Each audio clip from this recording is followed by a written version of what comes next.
Welcome to the special broadcast of the launch of the Development Support Monitor for 2011. Of course, before the break, pretty much covering all that is important with regards to policy implementation and some of the key issues that have come through on the ground. Archbishop, again, let's start off with you. Some would argue that we have enough bodies. I think we also alluded to that a little earlier, that we have enough regional bodies. Archbishop, let's get a sense from you. Do you think that Korea should have been there already, given the fact that these bodies have been around for such a long time? Well, I mean, surely we should have actually set higher goals for ourselves when these bodies were established.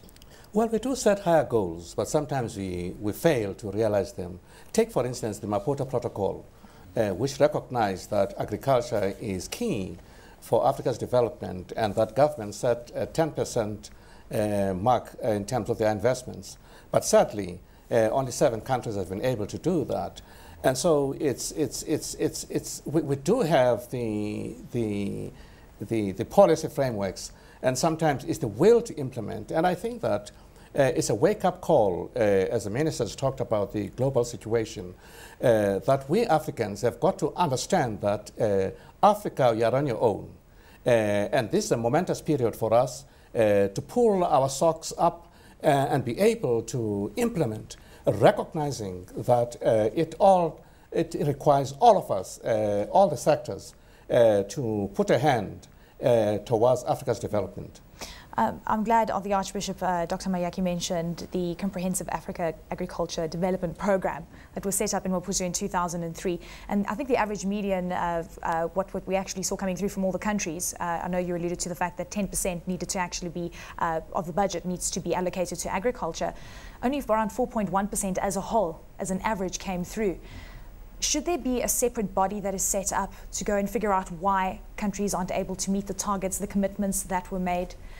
Should there be a body and a mechanism that is established to deal with such inconsistencies? I do not think so. I think it is more a question of rationalization and coherence. CADEP, the Comprehensive African Agricultural Development Program, is a sound and coherent framework, and in its delivery process it has to be regionalized at the level of regional economic communities, SADC, EAC, COMESA, ECOWAS, and aim at building regional markets. The targets of 6% in terms of growth of the agriculture sector and 10% in terms of public resources allocation to the sector are not evidently sufficiently met, but the tendency is a good tendency. What are the challenges? We tend to look at policy design processes as a rational process. And it is not always a rational process. Policies are also the result of power relationships. What we do notice is that in many countries where the policy design process has been opened to civil society, farmers' organization, and showing a greater democratic intensity, then the quality of the expenditure in the sector and the level of public resources allocation to the sector are higher. So there is a link between democratic intensity and right public resources allocation to a sector which employs, I mean, the majority of the Africans. So then how do we fix the problem of the issue of democracy then on the African continent? Whose role is it then to take the bull by the horns? I think there are 3 key entry points in my view. The first entry point is to strengthen the local community level. I mean, the capacity at the local community level to manage their own problems. That institutional capacity has to be strengthened.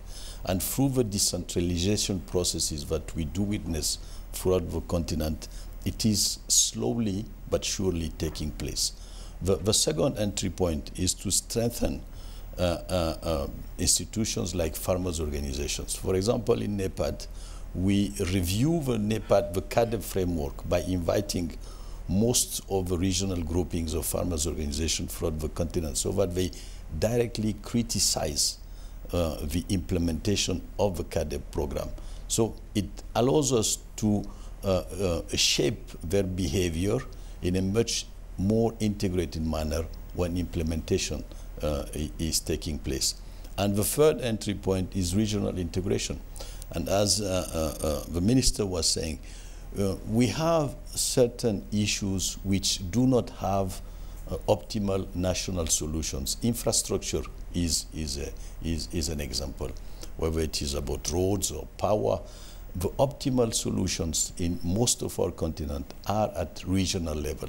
And that regional level solution design will also help shape another Africa. With regards to the premise of NEPAD and what it really stands for, we know that it was a brainchild of former President Thabo Mbeki. At the same time, it also had very ambitious goals that would say were very fitting to what we see on the MDG front. Would it be better, Lynette, if we actually saw NEPAD saying that we're going to take infrastructure as an example, something that's very critical to the development of Africa, and put all our resources into one critical element that is affecting the African continent? What is your sense? Well, first of all, there are about 6 priority areas that have been defined, actually 5, which the NEPAD agency has defined. And I think that through this focus, given on governance, on infrastructure, which is one of the focus areas, agriculture, education, and business development. Those 5 key focus areas then allows all the countries at a regional and national level to focus their efforts into one strategic effort. And I think through this approach that you will see larger results and better results across the region and the continent. So you don't think it's too much of a broad mandate? No, I don't think so, because you can't do one sector in isolation. It's all integrated, because if you have agriculture, one of the biggest problems is infrastructure. Farmers cannot get their goods to market, and therefore without the market access, either importing, exporting, or within the region, you know, they're bound for failure. So infrastructure, while it is critical and is probably the most prioritized area, all these other factors are integrated. Education capacity, without that, you cannot get any of these projects off the ground. So it all is interrelated. Also, with regards to the report, Archbishop, we know that Africa has these grandiose plans, I'm quoting some of the rhetoric out of the report, and really focuses on the fact that Africa really wants to make its mark globally, but perhaps doesn't pay enough attention to what we actually see, the issues that we see on the ground. And it's quite interesting to see the poverty hearings that African Monitor embarked on. Very interesting stories that actually have come through. But the question is, why haven't the municipalities done these poverty hearings? Why haven't the governments of these countries embarked on hearing the voices of those people? Well, I don't know. I think that part of what we do is to make sure that those voices are heard in the corridors of power. And sometimes we do see listening. And I think that in terms of South Africa, for instance, when we went to meet with the presidency to report on the poverty hearings, we became part of that grouping that was involved in the war against poverty. And we had a consultation that was headed by the deputy president, where about 100 civil society organizations met together in terms of dealing with the issues that had come out from the ground. And of course, the sad thing was that at the end of the day, we were informed that there's the planning commission that's coming, and that things will be put together in the planning commission. I think part of it is, I think what is required is political will. And we have seen where political will is mustered and is in action. When we hosted the World Cup, all systems went 100% go, and everything went well.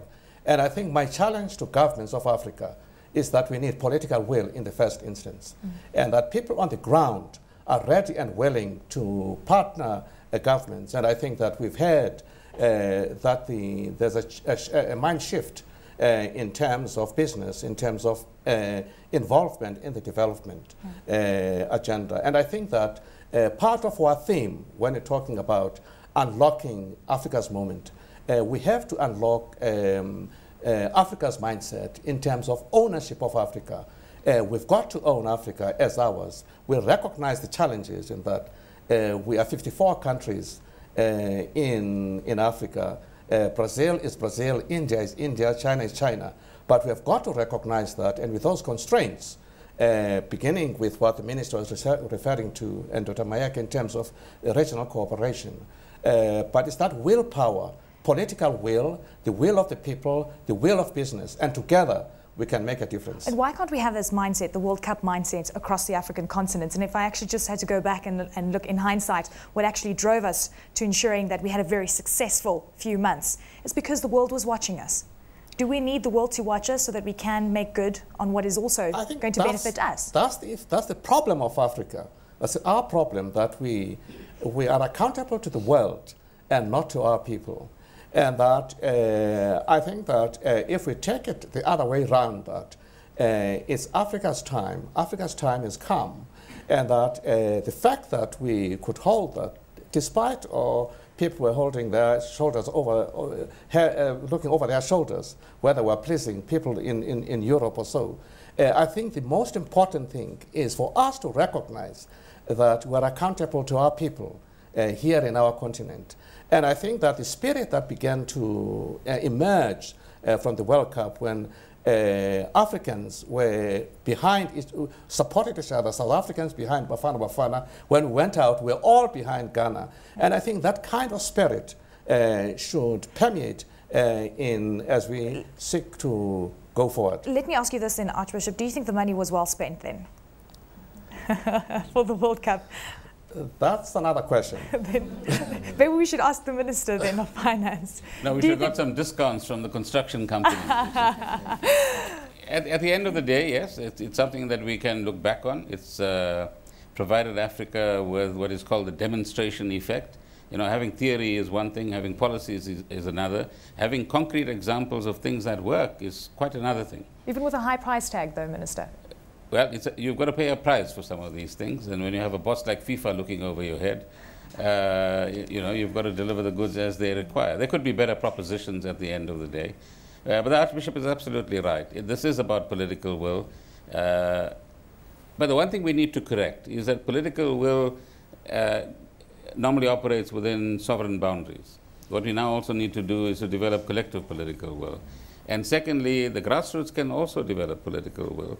And it's an important task that we have on the African continent, that the political will of the grassroots is not contained within boundaries, that civil society also crosses boundaries and also creates, if you like, a milieu in which we think in broader terms than our own country and my own backyard. And how we then begin to have this transition in our mindsets is probably the challenge for the next 5 to 10 years. Thank you very much to all of you for joining me. Great to have you on the program. That concludes our discussion on the 2011 Development Support Monitor. A big thank you to our panel, Minister Pravin Gordhan, Archbishop Ndungane, Dr. Ibrahim Assane Mayaki and Lynette Chen, both from NEPAD. From me, Eleni, Giokos, it's goodbye and thank you for watching.